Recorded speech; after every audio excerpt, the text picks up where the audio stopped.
చెట్టు ఎదగదు. కనుక మనం ఎక్కడ మోవేస్తామో, ఎక్కడ ఎదుగుతామంటే దేవుని ఆవరణములో. అందుకే కీర్తన 84 కీర్తనలో అంటాడు, భక్తిహీనుల గుడారములో నివసించుట కంటే నా దేవుని మందిర ఆవరణములో నివసించుట 1000 దినముల కంటే శ్రేష్టం అంట. హల్లెలూయా. ఒక దినము గడిపితే 1000 దినాల కంటే శ్రేష్టము. కనీసం దేవుని మందిరములో 2 గంటలు గడపటానికే టైం లేదండి, బిజీగా ఉండదండి, ఇవాళ రాలేకపోతానండి, వచ్చే వారం వస్తామండి, పై వచ్చే వారం వస్తామండి అని ఏం చేస్తామంటే నాగాలు పెడతాం, వాయిదాలు వేస్తాం. కానీ దేవుని మందిరంలోనికి వెళ్ళాలి, దేవుని మందిరములో నివసించాలి అని దావీదు కోరుకున్నాడు, సొలొమోను కోరుకున్నాడు.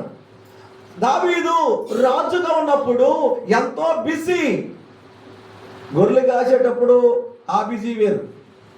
ఇప్పుడు రాజు అయ్యాడు, ఇశ్రాయేలు ప్రజలకు అధిపతిగా రాజుగా ఉన్నాడు. ఎంతోమంది సమస్యలను తెలియపరుస్తారు. అయితే అంత హడావుడిగా ఉంటుంది, బిజీగా ఉంటుంది. అలాంటి బిజీ షెడ్యూల్లో కూడా దావీదు దేవుని మందిరంలో ప్రార్థన చేయాలని ఆశ ఉంది. ప్రార్థన చేయడానికి వెళ్ళేవాడు, స్తుతించడానికి వెళ్ళేవాడు. దేవుడి మందిరానికి ఎప్పుడు వెళ్దామా, ఎప్పుడు స్తుతిద్దామా అని మనము ఆతృత కలిగి, ఆశ కలిగి ఉండాలి. 84 కీర్తనలో అంటాడు, కోరవ కుమారులు రాస్తారు. ఎవరు రాస్తారంటే వారు దేవుని మందిరానికి వెళుతూ ఆనందముతో కేకలు వేస్తారంట. హల్లెలూయా. దేవుని మందిర ఆవరణము చూడాలని వారు ఆశతో వారి ఎలా ఉన్నారంటే, నా ప్రాణము నా దేహము ఆశపడుతుంది, కేకలేస్తుంది అంటున్నాడు. మన కేకలు ఎలా ఉండాలంటే పక్కమటి వాళ్ళకి కూడా చెప్పాలి, తెలియాలి. ఎందుకంటే నేను ఈరోజు దేవుని మందిరానికి వెళ్ళాలండి, ప్రార్థనకి వెళ్ళాలి, రండి అని చెప్పాలి. అందుకే దేవుని ప్రజలు దేవుని మందిరానికి వెళదాము రండి అని జనులు చెప్పుకొనుచుండగా నాతో చెప్పగా నేను సంతోషించుతుంది అంటాడు దావీదు. ప్రజలు కూడా మందిరానికి వెళ్ళాలని వారు సంతోషముతో చెబుతుంటే దావీదు కూడా సంతోషము కలిగిందంట. హల్లెలూయా. ఒక రాజుకు సంతోషము కలిగింది. అబ్బా, నా ప్రజలంతగా మరి వారు మందిరానికి వెళ్ళాలని ఎంత భక్తి కలిగి వారు ఆ మాట చెబుతున్నారు. వారు ఎంత భక్తి కలిగి ఉంటే దేవుని మందిరానికి వెళుతున్నారు.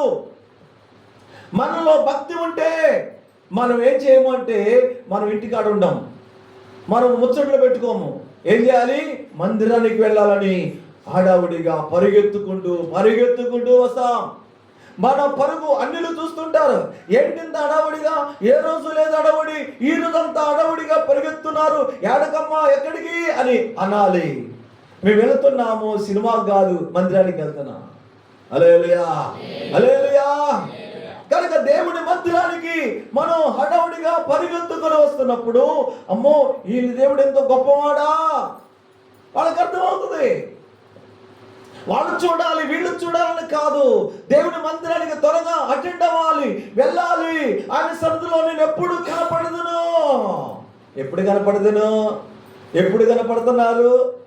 కనపడాలి. ఆయన చూస్తున్నాడు. నా బిడ్డలు వచ్చారా? ఎప్పుడు వచ్చారు? ఎలా వచ్చారు? వారి ముఖాలు చూడాలి. హల్లెలూయా. ఆయన దృష్టి నీతిమంతుల మీద ఉన్నది. కనుక నీతిమంతుల మీద ఆయన దృష్టి ఉంది. వారి మొరలు ఆయన ఆలకిస్తున్నాడు. కనుక నీతిమంతులను వర్ధిల్ల చేయాలనుకుంటున్నాడు. కాబట్టి నీతిమంతులు అంటే ఎలాగా అనగా దేవుడు ఆయన నీతి మలకిస్తున్నాడు. మానవ నీతి మురికి గుడ్డలు. అందుకే మీ నీతి కాదు నాయన, నా నీతి మీకు ఇస్తున్నాను అన్నాడు. అనేది విశ్వాసం ఉంచువాడు నీతిమంతులుగా తీర్చబడుతున్నారు. యేసు మొదటి ఆదాము చేసిన పాపమునకు అందరూ పాపులుగా మార్చబడితే కడబడి ఆదాము యేసుక్రీస్తు ఆయన నీతిమంతుడై ఉండి అనేకులు నీతిమంతులుగా చేశాడు. కనుక నీతిమంతులుగా అంటే వస్త్రదానం, భోదానం, ఏదో దానాలు చేస్తే నీతిమంతులు ఎవరో? ప్రేమలారా చూడండి, మనము యేసు ప్రభు మన కొరకే ప్రాణం పెట్టాడు, రక్తం చిందించాడు. అనేది విశ్వాసం వస్తే చాలు నీతిమంతులుగా తీర్చబడతాం, పరిశుద్ధులుగా తీర్చబడతాము. అందరూ నీతిగా ఎంచబడతారా అంటే ఎవరైతే నీతిమంతులుగా అనగా విశ్వసిస్తారో నీతిమంతులుగా తీర్చబడతారు. నీతిమంతుడు విశ్వాస మూలముగా జీవించరు. నువ్వు నీతిమంతుడిగా మార్చబడితే నువ్వు విశ్వాసముతో జీవిస్తావు, బ్రతుకుతావు. కనుక ఆధారపడతావు. ఆయన ఇస్తాడు, కార్యం జరిగిస్తాడు, అద్భుతాలు చేస్తాడు అని విశ్వాసం ఉంటుంది, నమ్మకం ఉంటుంది. నువ్వు నమ్మితే నువ్వు ఆయన్ని వెంబడిస్తావు. నీలో నమ్మకం లేకపోతే నువ్వు వెంబడించలేవు. కనుక యేసయ్య మీద నీకు నమ్మకం ఉంటే, యేసయ్య మీద నీకు భక్తి ఉంటే నీ భక్తి శ్రద్ధలు దేవుని మందిరం నడిపిస్తాయి. హల్లెలూయా, హల్లెలూయా. మనం చూస్తున్నాం, గమనిస్తున్నాం. మంచి స్థలిలో ఏం చేస్తారు సార్, మనం ఒక వ్యక్తికి బాప్తిసం ఇచ్చేటప్పుడు నవీనుకు ఆ నీళ్లు ఎలా ఉందంటే ఆ నీళ్లు శరీరాలకు గుచ్చుకున్నట్టు అనిపిస్తుంది. అంటే ఎముకలు కొరికే అంత చలి నీళ్లలో ఉన్నాయి.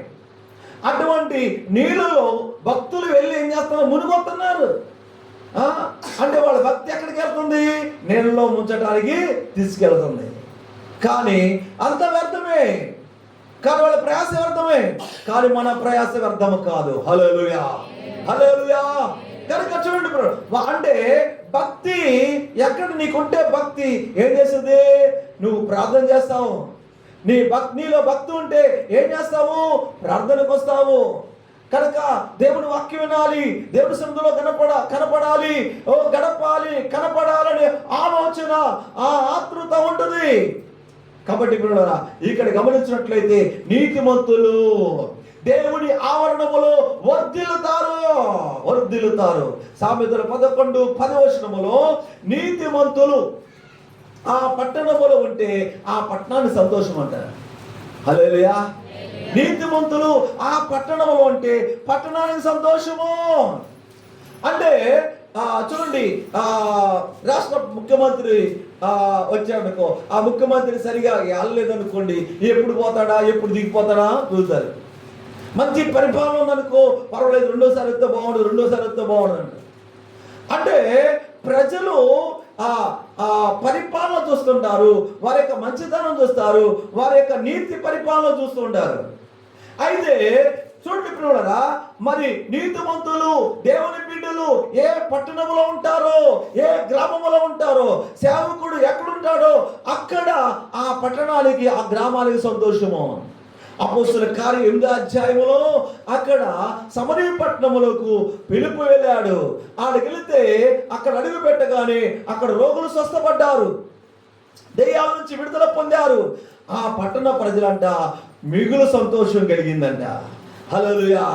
పట్టణానికి సంతోషము, గ్రామానికి సంతోషము, కుటుంబానికి సంతోషము. అంటే ఒక సేవకుడు, ఒక స్వార్థకుడు ఆ గ్రామములో ఉంటే, ఆ పట్టణములో ఉంటే ఆ పట్టణానికి ఎంత దీవెన. కనుక ఈనాడు మధ్య పట్టణములో ఎంతమంది సేవకులు ఉన్నారు, ఎన్నో చర్చెస్ ఉన్నాయి, ఎన్నో మరి విలేజ్లో ప్రార్థనలు జరుగుతున్నాయి. ఎంతమంది సంతోషం కలుగుతుంది, ఎంతమందికి విడుదల కలుగుతుంది, ఎంతమంది సంతోషిస్తున్నారు. లోకంలో ఉన్నప్పుడు సంతోషము లేదు, నెమ్మది లేదు. ప్రభువులోకి వచ్చినప్పుడు, ఆయన మార్గంలో నడిచినప్పుడు ఏం కలగాలి, నెమ్మది కలగాలి.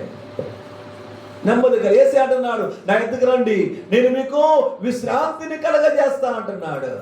కనుక యేసు ప్రభు దగ్గరకు వస్తే విశ్రాంతి ఉంది, నెమ్మది ఉంది. ప్రభు దగ్గర దొరికే శాంతి ఉన్నది. లోకములో ఈ శాంతి దొరకదు, లోకములో ఈ ఆనందము దొరకదు. కనుక లోకాన్ని విడిచి ప్రభువులోకి వస్తున్నామంటే ఇక్కడ యెహోవా ఉత్తముడని రుచి చూచి తెలుసుకున్నాము. కనుక ఎవరైతే రుచి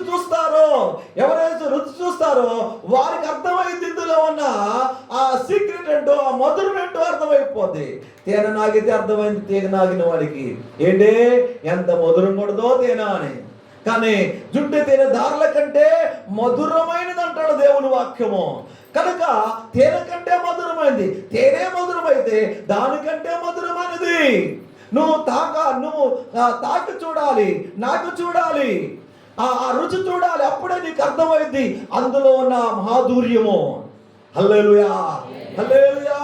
దేవుని యొక్క వాక్యము గమనించినట్లయితే సామెతల గ్రంథము 14వ అధ్యాయము 11వ భాగములో చూసినట్లయితే యథార్థవంతుల గుడారము వర్ధిల్లును అంటున్నాడు. యథార్థవంతులు బైబిల్ గ్రంథములో యోబు గ్రంథం 1వ అధ్యాయములో యోబు యథార్థవంతుడు, నీతివంతుడు, దేవుని యందు భయభక్తులు కలిగిన వాడు. అతడు మరి ఆ దేవుని యందు భయభక్తులు కలిగి ఉన్నాడు. యథార్థవంతుడు సెలవిస్తుంది. చెడు తరం విసర్జించిన వాడు. అయితే ఆ యథార్థవంతునికి కష్టాలు వచ్చాయి, శ్రమలు వచ్చాయి, మరి ప్రేమ శోధన వచ్చింది. మామూలు శోధన కాదు. బిడ్డలు చనిపోయారు, ఆస్తి పోయింది, సమస్తం పోగొట్టుకున్నాడు, ఆరోగ్యం పోగొట్టుకున్నాడు. అలాంటి పరిస్థితి ఏర్పడితే ఈ తరములో ఉన్న వారు ఏమంటారు తెలుసా? ఏమి నమ్ముకున్నావు? ఏసుబో నమ్ముకున్నావు కదా, ఎందుకు ఇన్ని కష్టాలు వచ్చాయి? ఎందుకు ఇలా జరిగింది? ఇలా జరిగిద్దా? ఇలా జరిగితే ఎందుకు నమ్ముకున్నావు? మేము చూడు ఎలా ఉన్నాం, మంచిగా ఉన్నాం, హాయిగా ఉన్నాం, బాగున్నాం అంటాడు. చూడండి ప్రేమలారా, అది ఒక పరీక్ష వచ్చింది, శోధన వచ్చింది, శోధన వచ్చింది.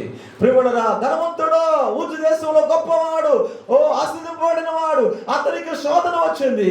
ఎలా వచ్చింది? ఎవరు తీసుకొచ్చారంటే సాతాను, అపవాది. దేవదూతలు ఒక రోజున సభలో అటెండ్ అయ్యారు. ఆ టైంలో అపవాది కూడా సాతాను భూమి మీద అటు ఇటు తిరిగి అక్కడ సభలకు అటెండ్ అయ్యాడు. అప్పుడు దేవుడు అంటున్నాడు, దేవదూతలు అడగట్లేదు, ఈ సాతాను అడుగు ఎక్కడి నుంచి వచ్చావంటే భూలోకములో ఇటు అటు తిరుగుతున్నా అన్నాడు. అయితే నా యోబు సంగతి నీకు తెలుసా అన్నాడు. నా సేవకుడు ఇలాంటి వాడు, మంచివాడు, యథార్థవంతుడు అని సాక్ష్యం ఇచ్చాడు. ఊరికనే ఉంటాడు అలాగే యథార్థంగా?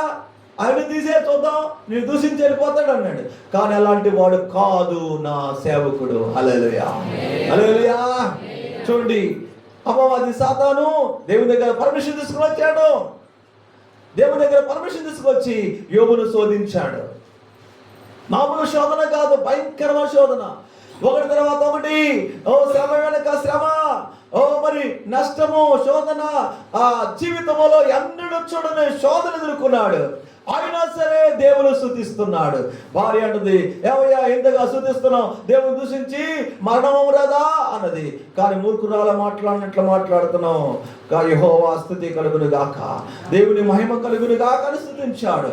తన జీవితంలో ప్రతి దినము దేవుడు స్తుతిస్తున్నాడు, దేవుడి సన్నిధిలో ప్రార్థిస్తున్నాడు, దహన బలులు అర్పిస్తున్నాడు తన బిడ్డల కొరకు. అలాంటి ప్రార్థన పనులు దేవుని విడిచిపెట్టలేరు, ఒక్క వారము కూడా వదిలిపెట్టలేరు.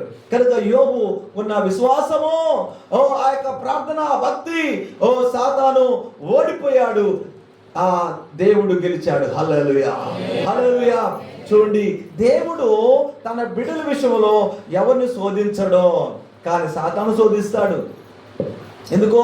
ప్రభు మార్గం నుంచి తొలగిపోవాలని, వాళ్ళని లాగేసి వాళ్ళ బయటికి లాగాలని.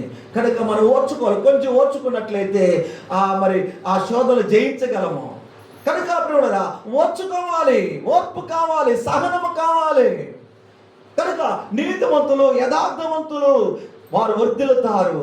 సామెత 2:7 యథార్థవంతులు వర్ధిల్లుతారని బైబిల్ చదివిస్తుంది. కనుక యథార్థముగా ఉండాలి. యథార్థముగా నీకు అప్పగించిన పనిలో యథార్థత, నీకు అప్పగించిన ధనములో యథార్థత, దేవుని యొక్క సన్నిధిలో యథార్థత కలిగి ఉండాలి. హల్లెలూయా, హల్లెలూయా.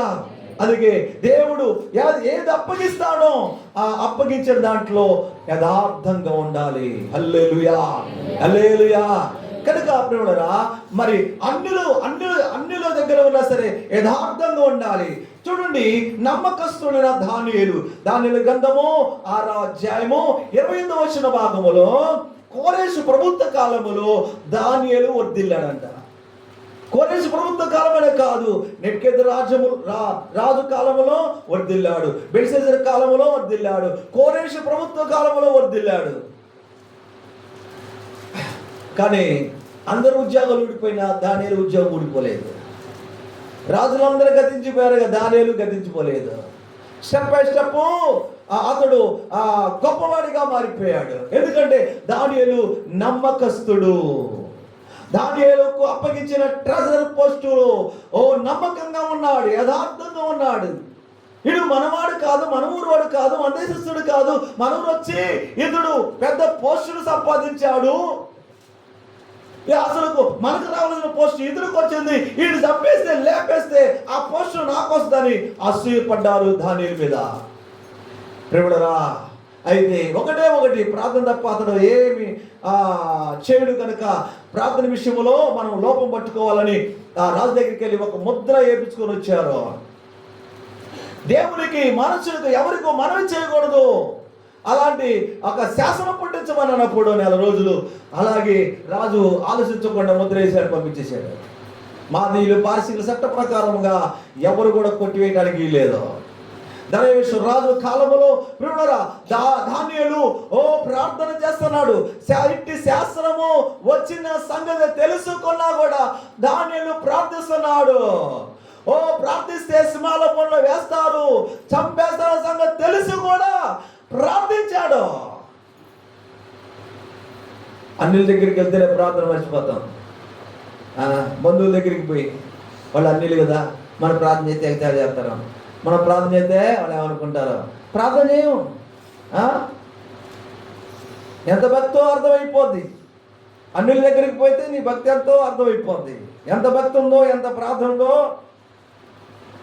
నిన్ను ఎక్కడ పడేసినా ప్రార్థన చేయాలి, అడవిలో పడేసినా ప్రార్థన చేయాలి. హల్లెలూయా, హల్లెలూయా.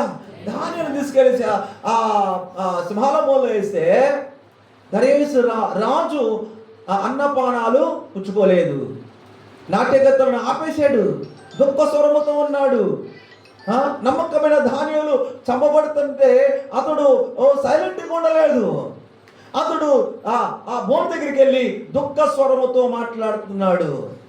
చూశాడు దానియేలు క్షేమంగా ఉన్నాడు, సింహాలన్నీ సైలెంట్గా ఉన్నాయి.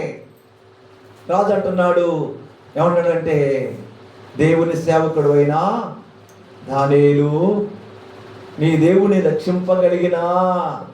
హల్లెలూయా. దానియేలు అంటున్నాడు, ఏమయ్యా నువ్వు రాజు ఉండి నన్ను ఈ పని చేశావు, అసలు ఎందుకో నువ్వు నీ బతికెందుకు అని తిడతారు. కానీ దానియేలు అలాంటి మాట లేదు. ఏమనంటే, రాజు చిరంజీవులు గాక. హల్లెలూయా. మన శత్రువు మన తిట్టినప్పుడు దీవించాలి. హల్లెలూయా. వాళ్ళు ఆస్వాదించాలి. మనం తిట్టడం కాదు, దూషించడం కాదు, దేవుడు మిమ్మల్ని దీవించును గాక. Praise Lord. Hallelujah, hallelujah. దానియేలు బయట తీసుకొచ్చి ఎవరైతే శత్రువులు అసూయపడ్డారో వాళ్ళని తీసుకుని అందులో వేడేస్తే అస్సలు వాళ్ళు పడ్డారో లేదో వెంటనే టగటగా సింహాలు నోట్లోకి వెళ్ళిపోయారు, చచ్చిపోయారు. ఎముకలతో సహా పిప్పు చేసి మింగి పారేశారు, పొడుగు లేకుండా. చూడండి, దానియేలు నమ్మకస్తుడు, నమ్మకంగా ఉన్నాడు కనుక దేవుడు వేశాడు, దేవదూతలు పంపించాడు. అక్కడికి యేసే వచ్చేసాడు. అందుకే యెహోవా యందు భయభక్తులు గల వారి చుట్టూ వారి దూతల కావు నుండి వారిని రక్షించును అన్నాడు. దేవుని యందు భయభక్తులు ఉంటే ఏం చేస్తాడు? దూతలు పంపిస్తాడు. నీ పాదములకు రాయి తగలకుండా వారంట ఎత్తి పట్టుకుంటారంట. అంటే మన ఎన్నడూ కూడా మీరు ఎప్పుడైనా దేవదూతలు చూడకపోవచ్చేమో. పాత నిబంధనల గ్రంథంలో చూసాము, కొత్త నిబంధనలో కూడా భక్తులు చూడగలిగారు. నువ్వు చూడగలిగే ఆశ ఉంటే, ఆసక్తి ఉంటే, ప్రార్థన ఉంటే, భక్తి ఉంటే దేవుడు ఏం చేస్తాడు? దూతను పంపిస్తాడు నీకోసం. నువ్వు కళ్ళారా చూస్తావు. హల్లెలూయా, హల్లెలూయా, హల్లెలూయా. కనుక ప్రేమనారా చూడండి, మనము దేవుని చూడటమే కదా, దేవుని స్వరం వింటాము, ఆయన వెలుగు చూస్తాము, ఆయన దూతలు కూడా చూడటానికి అవకాశం ఇస్తాడు. ఆ ఆలోచన ఉండాలి, ఆ తలంపు ఉండాలి. ఎప్పుడైతే వారికి ఉండదో తప్పనిసరిగా దేవుడు బయటపరుస్తాడు. ఒకసారి మనం ప్రమాదాల నుంచి తప్పించబడతాం. అప్పుడు ఏమనుకోండి, అమ్మ దేవుడు నన్ను తప్పించాడు, నువ్వు చూసావా, ఆయన వచ్చి తప్పించినట్టు కనపడని కళ్ళకు లేదు. అద్భుతంగా దేవుడు తన దూతను పంపించి ఏం చేస్తాడు? ఆ ప్రమాదం నుండి, అపాయం నుండి ఆయన తప్పిస్తాడు, కాపాడతాడు. నా బ్రతుకులో, నా జీవితంలో ఎన్నోసార్లు దేవుడు కాపాడాడు. హల్లెలూయా. నాకు తెలుసు, వాడు అపవాది సాతాను వాడు వేసిన పన్నా కూడా తెలుసు. ఆయన ప్రభువును స్తుతిస్తా, ప్రార్థన చేస్తా, కాపాడు ప్రభువా అని. ఆయనే కాపాడతాడు. హల్లెలూయా, హల్లెలూయా. దేవుడు తన చిత్తము నెరవేరేంత వరకు ఆయన విడిచిపెట్టడు. ఆయన చెప్పింది నెరవేరేంత వరకు కూడా ఆయన చేయి విడిచిపెట్టడు. ఆయన నీ చేయి విడిచిపెట్టడు. రోగం వచ్చిందని భయపడద్దు, సమస్యలు వచ్చినా భయపడద్దు, కరువు వచ్చిందో భయపడద్దు. బైబిల్ గ్రంథములో అబ్రహాము కాలంలో దినాల్లో కరువు వచ్చింది, కాపాడాడు దేవుడు. ఇస్సాకు దినాల్లో కరువు వచ్చింది, కాపాడబడ్డాడు. యాకోబు దినాల్లో కరువు వచ్చింది, కాపాడబడ్డాడు. మన దినాలలో అటువంటి కరువు రాకపోయినా ఏమవుతుంది? ఒకసారి వచ్చింది, ఏమొచ్చింది? అబ్బో కరుణ వచ్చింది. రెండోసారి కూడా రాకపోతే దానికంటే మించింది. హల్లెలూయా. సాగరాలు పొంగినా, నింగినేలా కూలినా భయమేలా ఓ సంగమా. హల్లెలూయా. ఇక్కడ కళ్ళు మూస్తే అక్కడ కళ్ళు తెరుతాం, మనం భయపడం. అన్నిలు భయపడతాము, చెప్తాను. హల్లెలూయా, హల్లెలూయా. ఎక్కడ దాకా వస్తుంది? సరిహద్దులు దాటిందా? దాడునే. అయినా ఏం కాదు. ఇశ్రాయేలు ప్రజలు ఎర్ర సముద్రములో అడుగుపెట్టి నడుస్తుంటే ఎర్ర సముద్రం పాలేశాడు దేవుడు. యోర్దానులో అడుగు పెడితే 2 పాయలైపోయింది, ఏకరాశిగా అయిపోయింది. అంత అద్భుతం చేసిన దేవుడు. హల్లెలూయా, హల్లెలూయా. కాబట్టి ఇప్పుడు మనకు తెలిసి వచ్చినా తెలియక వచ్చినా రాష్ట్రాలు దాటుకుంటూ వచ్చినా సరే దేవుడు తన బిడ్డలను కాపాడుతాడు. హల్లెలూయా, హల్లెలూయా. ఆయన చేత కాదు, ఆయన కాపాడలేడు అంటానికి వీలేదా?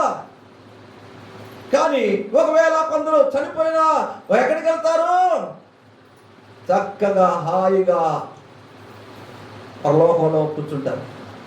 ఈ శ్రమల కంటే, ఈ బాధల కంటే, రోగాల కంటే, లోకం కంటే ఆ లోకమే మంచిది అంటారు. ఆడికి వెళ్ళినోడు మరి రమ్మని రాడు. హల్లెలూయా, రాలేడు కూడా. మీకేం తెలుసండి? అలాంటి సాక్ష్యాలు ఎన్నో విన్నాం. కొంత ఎనగపోవచ్చేమో. ఒక దైవజనుడు తన భార్య చనిపోయింది, మీటింగ్కి వెళ్ళాడు, కబురు వచ్చేసింది. ప్రసంగం అయిపోయేంత వరకు ఉన్నాడు. ప్రసంగం అయిపోయింది, ఇంటికి వచ్చాడు. విగిల్స్వర్త్ గారు, ఆయన 1800 సంవత్సరాలలో ఆయన జీవించిన సంవత్సరాలు. అయితే అటువంటి ఆ టైంలో ఇంటికి వచ్చాడు, భార్య చనిపోయింది తెలిసింది, లోపల పెట్టాడు, తలుపులు వేసాడు, ప్రార్థన చేశాడు. ప్రభా, నీ పనికి వెళ్ళా, నీ సేవ చేయడానికి వెళ్ళా, ఏంటి ఇలా జరిగింది, ప్రాణం దయచేసి ప్రభు అని ప్రార్థన చేశాడు. ఎంతమందికి ప్రాణాలు వచ్చాయి, ఎంతమందిని బతికించా, నా భార్యని బతికించకపోతే చాలా అవమానము అని ప్రార్థన చేశాడు. వెంటనే కళ్ళు తెరిచి చూసింది. నన్ను ఎందుకు పిలిచావు? నన్ను ఎందుకు పిలిచావు? నన్ను అక్కడ పంపించేసి అక్కడే బాగుంది, అక్కడే ఉంటాను. హల్లెలూయా. అందరూ చూస్తుండగా ఆ దైవజనుడు అన్నాడు, వెళ్ళు అన్నాడు. వెళ్ళిపోయిందండి. హల్లెలూయా. దైవజనుడితో మాట్లాడి మరలా ప్రాణాన్ని విడిచిపెట్టేది. ఆమె పరలోకంలో ఆనందించింది. హల్లెలూయా. కొంతమంది చనిపోయేటప్పుడు ఇదిగో దేవుడు పిలుస్తున్నాడు, దూతలు వస్తున్నారు, నన్ను పిలుస్తున్నారు అని చెప్పి చనిపోయిన వాళ్ళు ఉన్నారు. Praise the Lord. హల్లెలూయా. ఎంతమంది అనుభవాలు ఉన్నాయి, సాక్ష్యాలు ఉన్నాయి. రియల్. అబద్ధం కాదు, మోసం కాదు. మోసం చేసి ఎంతకాలం పోతాడు, అబద్ధం ఆడి ఎంతకాలం పోతారు. కనుక అబద్ధాలు చెబితే మీరు రాలా. అలాగే మీ జీవితంలో జరిగిన సంఘటనలు, అద్భుతాలు, కార్యాలు, స్వస్థతలు, ఎన్నో కార్యాలు, దేవుని మహిమను చూశారు కనుక అడుగు పెట్టారు, రాగలిగారు. కనుక దేవుని ప్రేమ నుండి, ఆయన ప్రేమ నుండి ఎవరు ఎడబాపలేరు. అధికారులైనా సరే, మరి లేకపోతే ఈ లోక శక్తులైనా సరే దేవుని నుండి ఎవరు కూడా దూరం చేయలేరు, ఆపలేరు, ఆగదు. అణిచివేయాలంటే అది మహా సైన్యముగా మారిపోతుంది. దేవుని స్తోత్రం. హల్లెలూయా, హల్లెలూయా. పరమ ఉన్నాడు. ఇశ్రాయేలు ప్రజలు, దేవుడి ప్రజలు ఐగుప్తులో వాళ్ళు ప్రబలిపోతున్నారు, బలిష్ఠులైపోతున్నారు. వాళ్ళు విస్తరిస్తే కనుక మనం జయిస్తారు, మనం ఓడిపోతాం కనుక పురుషులందరూ చంపేసేయండి అని ఆర్డర్ ఇచ్చాడు. చచ్చిపోయారా? ఎంతమంది చంపగలిగాడు? హల్లెలూయా. ప్రబలిపోయింది. ఐగుప్తులో సైన్యం బాగా పెరిగిపోయింది, విస్తరించిపోయింది. అణిచి వేస్తుంటే ఇంకా ఎదుగుతూనే ఉన్నారు, ఒదుగుతూనే ఉంది. అంతేకాకుండా మరి మోషే దినాల్లో కూడా మోషే పుట్టినప్పుడు కూడా మరి ప్రియులారా అప్పుడు కూడా ఆర్డర్ వచ్చేసింది, ఆ టైంలో ఆర్డర్ వచ్చేసింది. కానీ మోషే కాపాడబడి ఉన్నాడు ఐగుప్తులో. అంతేకాకుండా యేసు ప్రభు కాలంలో కూడా యేసే వస్తాడు, రాజు అయిపోతాడని అసూయతో మరి 2-3 సంవత్సరాల వయసు కలిగిన పిల్లలందరూ చంపేసి ఆర్డర్ వచ్చేసింది. కానీ యేసేను ఐగుప్తుకు పంపేయటం జరిగింది. హల్లెలూయా. సాధారణ కుట్ర చేశాడు. ఎందుకు తెలుసా? ప్రజలందరికీ రక్షణ వచ్చేసింది కనుక రక్షణ రాకూడదు, వాళ్ళందరూ నరకానికి వెళ్ళిపోవాలని వాడు చేసిన కుట్ర. కానీ ఆ కుట్ర నుండి దేవుడు తప్పించాడు. ఏ రోజు చచ్చిపోయిన దేవుడు చెప్పాడు మీరు వెళ్ళండి, మళ్ళా తిరిగి బెత్లెహేములోకి వచ్చాడు. ఎందుకు భయపడి వెళ్ళారా? కాదు, అన్నిటికీ ఒక సమయం ఉంటుంది. ఆ సమయం వరకు కూడా వెయిట్ చేయాలి, ఎదురు చూడాలి. శత్రువుకు కొంత టైం ఇస్తాడు, మారకపోతే అంతే కథం. హల్లెలూయా, హల్లెలూయా.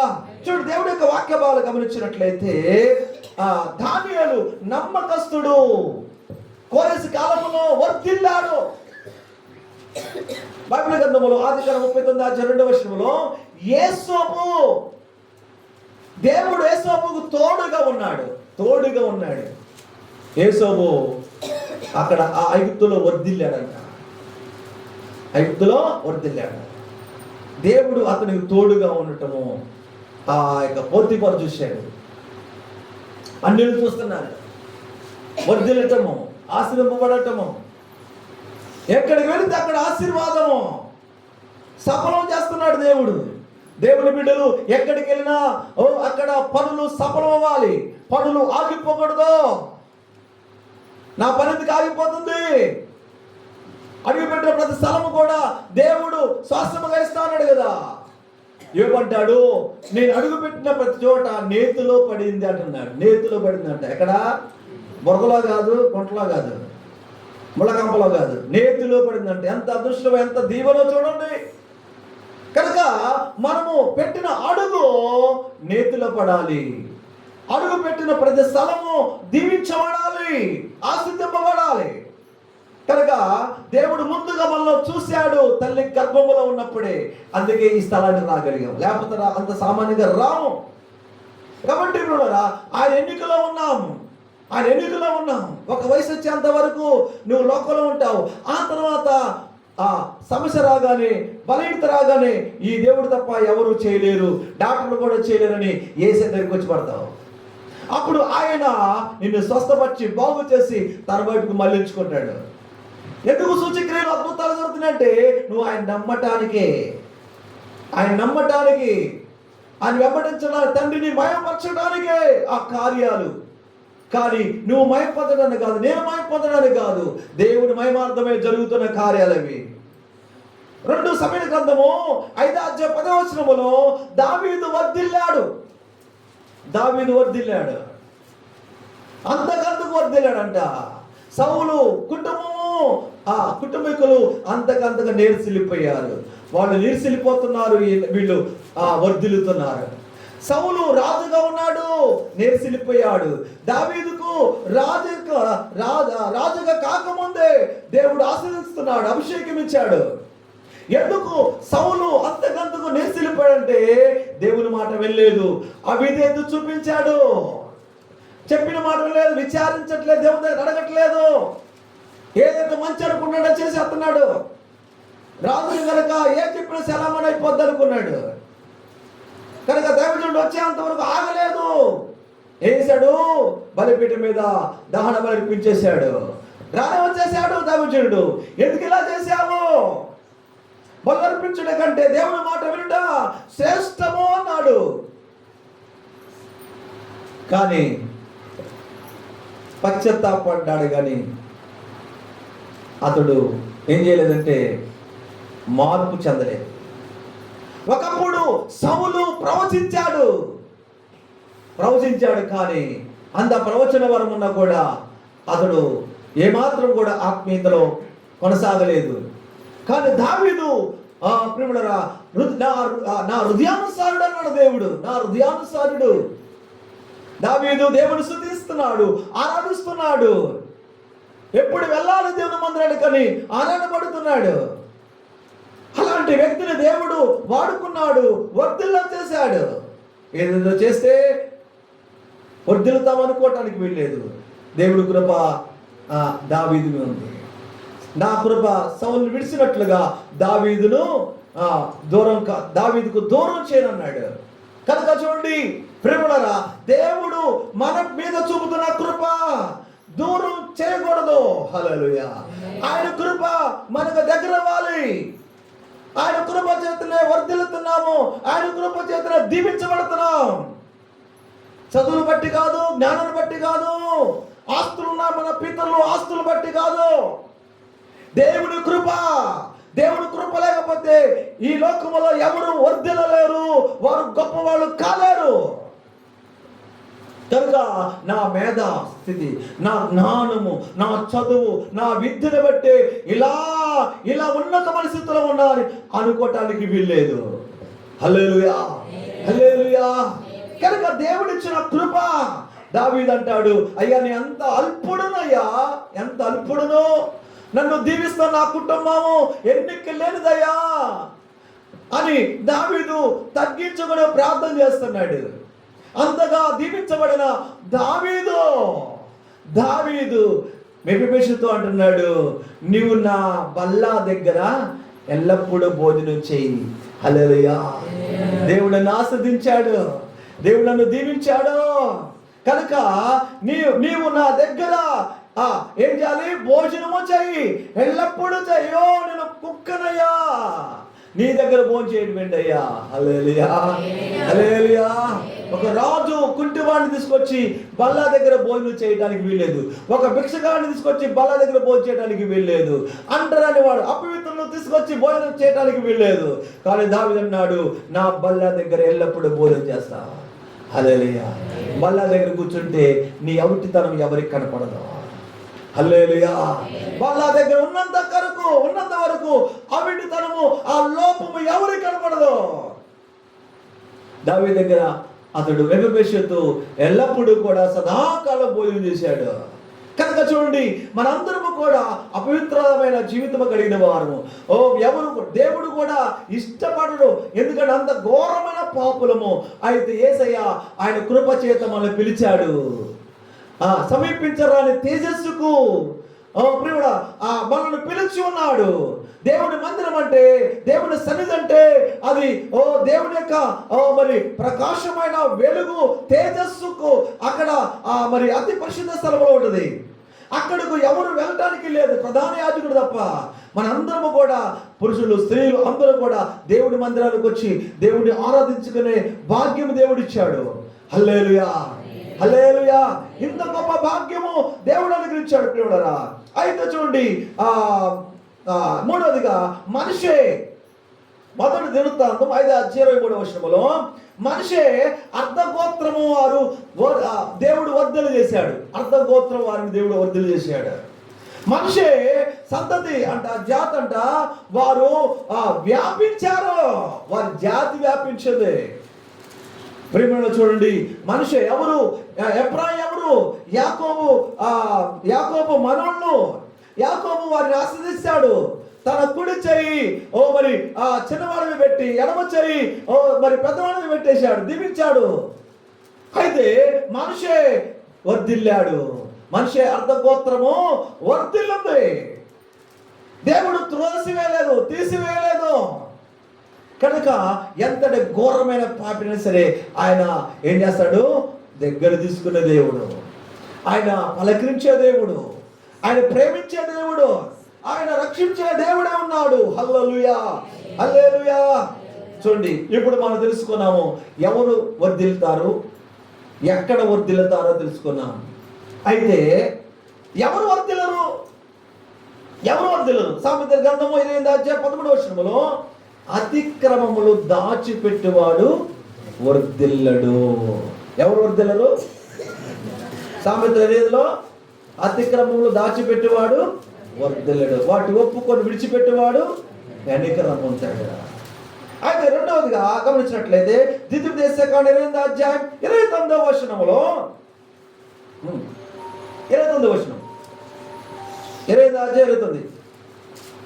ద్వితీయోపదేశకాండం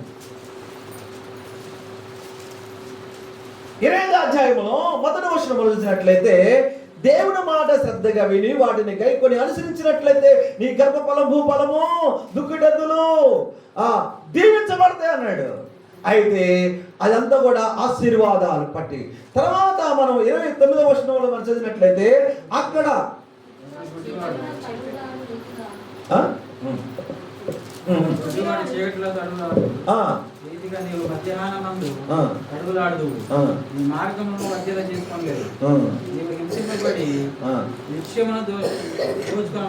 చూడండి, ఎవరు విషయం అంటే శపించబడిన జాబితా. ఇవి శాపాలు ఎవరి మీదకి వస్తాయంటే దేవుని మాట వినిన వారు, గైకొనని వారు, అనుసరించిన వారు, దేవుడు దూరమైపోయిన వారు, శపించబడిన వారు. ఇక వాళ్ళు వారి మార్గాన్ని వర్ధిల్ల చేసుకోలేరు. వారు ఏ పని చేసినా సక్సెస్ కాదు. ఎదురవుతూ ఉన్నది. ఏంటి నా పరిస్థితి అని వాళ్ళు అయోమయో గందరగోళంగా ఉండిపోతారు. అర్థం కాదు, శపించబడ్డాను అనే ఆలోచన లేదు. చూడండి, శపించబడిన అపవిత్రుడైనా సరే యేసు ప్రభు పిలుస్తున్నాడు. అలాగే మన శాపాలన్నీ కూడా ఆయన శిలువ మీద మోస్తున్నాడు. హల్లెలూయా, హల్లెలూయా. ఆయన భరించాడు, ఆయన వీపు మీద వేసుకున్నాడు. కాబట్టి మన శాపాలు, మన పాపాలు, మన అపరాధములన్నీ కూడా ఆయన మోసాడు, ఆయన భరించాడు, ఆయన సహించాడు, ఆయన ఓర్చుకున్నాడు. ఆయన శిలువ మీద వేదన అనుభవించాడు. హల్లెలూయా. నీవు నేను భరించవలసింది, మోయాల్సింది, సహించాలి, అదంతా కూడా యేసయ్య మోసాడు. కాబట్టి దేవుడు ఆయన మీద వేసుకొని మనకు తేలిక చేశాడు. అంటున్నాడు, నా భారం ఎత్తుకోండి, నా కాడి ఎత్తుకోండి, అది తేలికైనది, సులువైనది.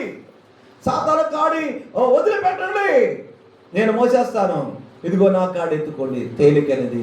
హల్లెలూయా, హల్లెలూయా. అనగా ఆయన మాట వినటము తేలికైంది, ఆయన వాక్యం కలుగుకోవటం తేలికైంది, ఆయన పాదాల దగ్గర కూర్చోవడం తేలికైంది. ఏదో బరువులు మోయమంటలేదు, ఏదో పెద్ద పని చేయమంటలేదు, ఏ యుద్ధాలు చేయమంటలేదు. ఆయన మాట విని ఆయన మాటకు లోపడితే చాలు, అంతే. ఆయన చెప్పింది చేస్తే చాలు. అంతేగాని నేను చేయను, అధ్యాత్త, ఆ బరువులు మొత్తాన్ని పోయి ఎంతకాలం మొత్తం మోసి నిన్ను నడువొంగిపోద్ది. సాధారణ ఒక ఆమెకు నడువొంగి తీసింది, నడువొంగిపోయి ఇలా వస్తుంది, గూరిగా వస్తుంది, మందిరానికి వస్తుంది, ఎంతో కాలం చెప్తుంది.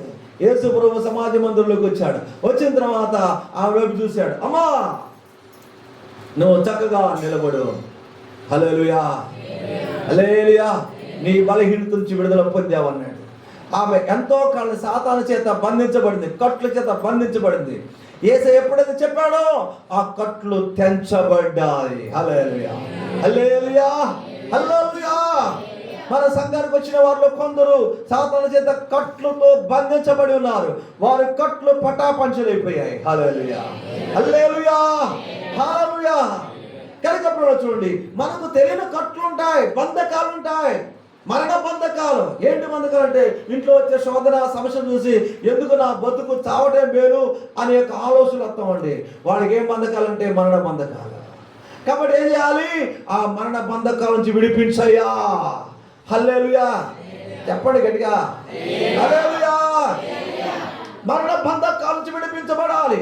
సాతాను వాడు వేసే ఉచ్చులోంచి, ఆ ఊరిలోంచి మనం తప్పించబడాలి. కనుక వాడు అనుకుంటాడు తీసుకెళ్ళి నరకంలో వేయాలనుకుంటాడు, కానీ దేవుడు తప్పిస్తాడు. యేసు ప్రభు కనుక ఆ యొక్క ఎత్తైన కొండ మీద దూకాడు అనుకో, సాతాను మాట మీద దూకితే ఏం జరిగేది? యేసయ్యకి పరలోకం ఉండదా?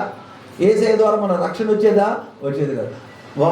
రక్షణ ప్రణాళికను భంగం చేయాలని అపవాదం చేశాడు. ఏం ప్లాన్ చేశాడంటే, ఇదిగో నీ దూతలు పట్టుకుంటారు కదా, ఇదిగో ఎత్తైన కొండ మీద దూకు సాధారణ అన్నాడు. హల్లెలూయా, హల్లెలూయా.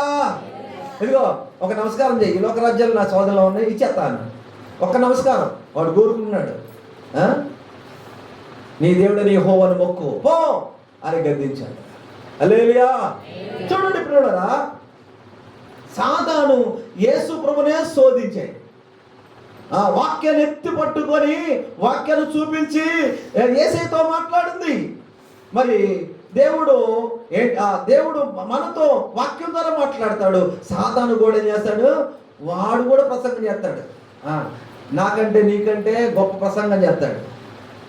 అందుకే అంటాడు, దానియేలు కంటే జ్ఞానము గలవాడు అన్నాడు దేవుడు. ఎవరో? సాతాను.